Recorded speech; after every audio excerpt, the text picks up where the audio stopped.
विधानसभा के बजट सत्र की शुरुआत गैरसैंण स्थित विधानसभा भवन में शुरू हो चुकी है। मुख्यमंत्री पुष्कर सिंह धामी ने राज्य के बजट को लेकर बड़ा उत्साह व्यक्त किया है। उन्होंने इसे एक शानदार बजट बताया, जो समाज के हर वर्ग की आशाओं और आकांक्षाओं पर खरा उतरेगा। बजट शानदार आएगा, अच्छा आएगा और सभी की आकांक्षाओं को, उनकी आशाओं को पूरा करने वाला बजट होगा।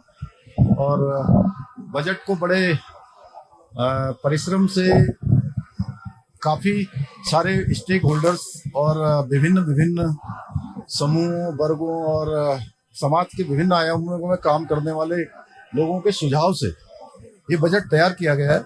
इसलिए इसमें सभी वर्गों के लिए प्रावधान किया गया है। बाकी अभी 3 बजे बजट प्रस्तुत होगा तो आप सबके सामने आ जाएगा, अच्छा होगा। अवधि की कहीं कोई समस्या नहीं है। आपने देखा होगा पिछला सेशन भी यहाँ हुआ था। उस सेशन में विपक्ष को हम लोगों ने चर्चा के लिए आमंत्रित किया था और हमारा तो ये है कि भाई आप चर्चा करिए, जितना यहाँ बिजनेस होगा, क्योंकि सरकार के संसाधन लगते हैं, जनता का पैसा लगता है, तो एक मिनट यहाँ का अमूल्य है। हम चर्चा करने के लिए तैयार है। चर्चा करें, जितनी चर्चा होगी उतनी चर्चा करी जाएगी, उसमें कहीं कोई कटौती की जरूरत नहीं। सत्र शुरू होते ही उत्तराखंड क्रांति दल यूकेडी के कार्यकर्ता गैरसैंण को स्थायी राजधानी बनाने की मांग को लेकर सड़कों पर उतर आए और विधानसभा परिसर की ओर कूच करते हुए जोरदार नारेबाजी भी की। तो वहीं दूसरी तरफ कांग्रेस के विधायक विधानसभा की सीढ़ियों में बैठकर विरोध प्रदर्शन करते नजर आए। नहीं चलेगी, अपनी पीठ थपथपाने वाली ये सरकार नहीं चलेगी।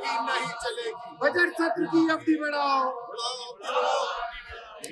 संविधान के साथ छेड़छाड़ बंद करो।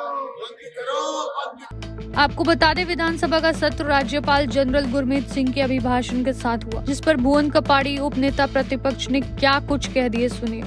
आप कानून व्यवस्था पर चर्चा करिए, आप बढ़ती बेरोजगारी पर चर्चा करिए, बढ़ते भ्रष्टाचार पर चर्चा करिए, जो हमारे लोग वर्षों से जमीनों पर रहे हैं, भूमिधरी अधिकार पर चर्चा कीजिए, आप जो है कि महिला सुरक्षा पर चर्चा कीजिए। ये सब बातें हम जो है सरकार से कहना चाहते हैं कि विधानसभा सत्र को मजाक मत बनाइए, आप गंभीर मुद्दों पर चर्चा कीजिए और उस पर सुधार कीजिए। ठीक।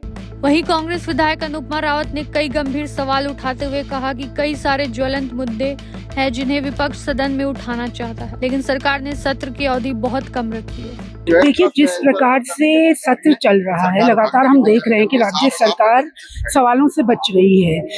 नियमावली के हिसाब से विधानसभा की कम से कम साल में 60 दिन चलना चाहिए, लेकिन इन्होंने 4 साल में मात्र 32 दिन चलाया है। तमाम मुद्दे होते हैं, तमाम ज्वलंत कार्य होते हैं जो क्षेत्र के हम अपने विधानसभा के पटल में रखने का प्रयास करते हैं, लेकिन जब समय ही नहीं मिलता तो क्या कर सकते हमारे। और जिस प्रकार से प्रदेश में बदहाली है, कानून व्यवस्था पूरी तरीके से ध्वस्त हो चुका है। महिला सुरक्षा में हम इतना महिला उत्पीड़न हो रहा है कि उसके कोई हद नहीं है। अंकिता भंडारी आज भी न्याय के लिए जो है बहन की आत्मा भटक रही है और तमाम ऐसे मुद्दे हैं जिनको लेकर हम आए हैं।